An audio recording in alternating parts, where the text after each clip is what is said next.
Hello, my name's Larry Studer. I'm an attorney with Private Corporate Counsel, and I've been practicing law in Central Florida for the last 30 years. Now, you go to the expense of going to an attorney and talking to him, having your original will prepared. Then you go home, and then after a while, you can't find that original will. No big deal. You've got a copy, the attorney has a copy. Or you have a loved one who died, and you go in there, and you don't worry about the will, and then after a while you look at it, you find a copy. You have no original. You think, no big deal. The attorney who prepared the will has a copy. Well, that's wrong. You just caused yourself a huge problem. I'll give you an example. Recently, a lady came in to me and she had a copy of the will.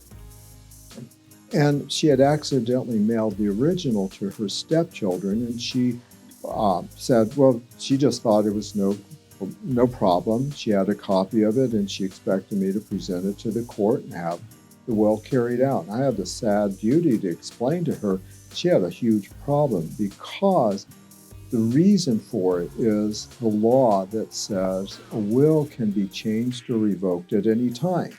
This means if you get up in the middle of the night and you decide, I don't like that will, I'm going to shred it. So you put it in the shredder. You've just revoked it. And because it's so easy to revoke a will, the courts, they have presumptions. They assume that if an original will cannot be found, that the person who made the will got up in the middle of the night, changed his mind, and shredded it, intending to revoke it. And I'll give you an example of this. In the case of estate of Parker, and this is an appellate court, it's binding on the state of Florida, the court said, we begin with the presumption that a will which was in the possession of the testator, that's the person who made the will, prior to death, and which cannot be located subsequent to death, was destroyed by the testator with the intention of revoking it. The court doesn't know what happened to the will. So they have to start with an assumption. And because it's easy to revoke a will, they start with the assumption that the person destroyed the will with the intention of revoking it. And the court observes what I told you earlier.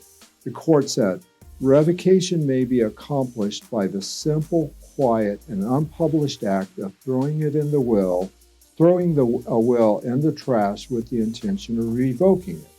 That's the reason the court starts with the assumption that the person just revoked the will by destroying it. Now, that's not the end of the story because sometimes wills are lost or destroyed. Sometimes people with an adverse interest find the original will, and because they've been disinherited, they tear it up. And so because of that reality, the law says that a beneficiary under the will, they can go and show that it was accidentally lost or destroyed. But in order to do so, they have to go to court. There's a statute which addresses this issue. It's Florida Statute 733.207, and it says, any interested person may establish the full and precise terms of a lost or destroyed will and offer the will to probate.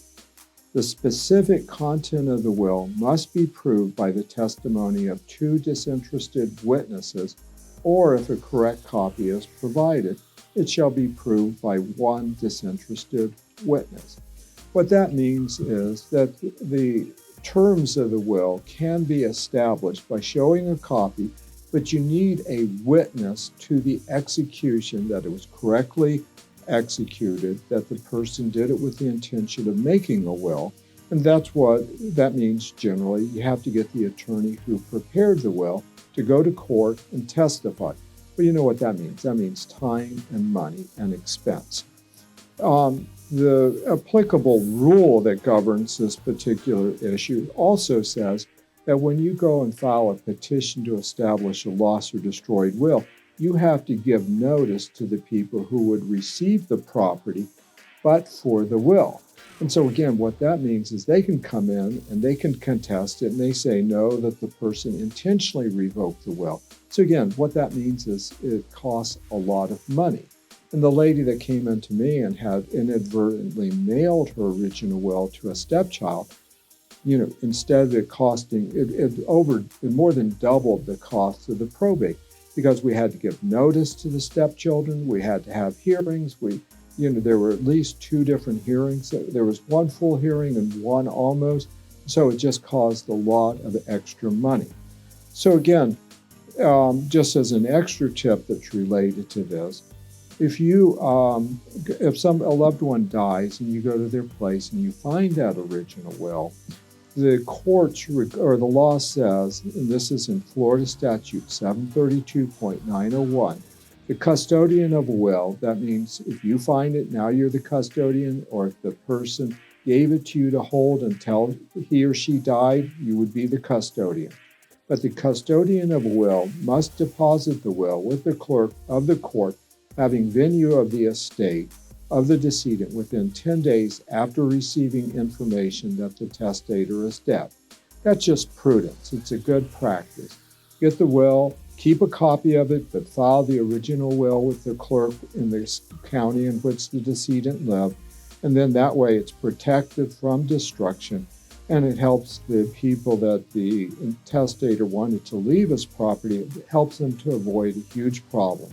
So again, that's just a tip on how you can avoid problems that cost time and money and heartache. And I would be glad to go and help you prepare a will, share with you the lessons I've learned over these years. And so please feel free to call me at 407-647-7887, or you can email me at lstuder@pcc.law. Thank you very much.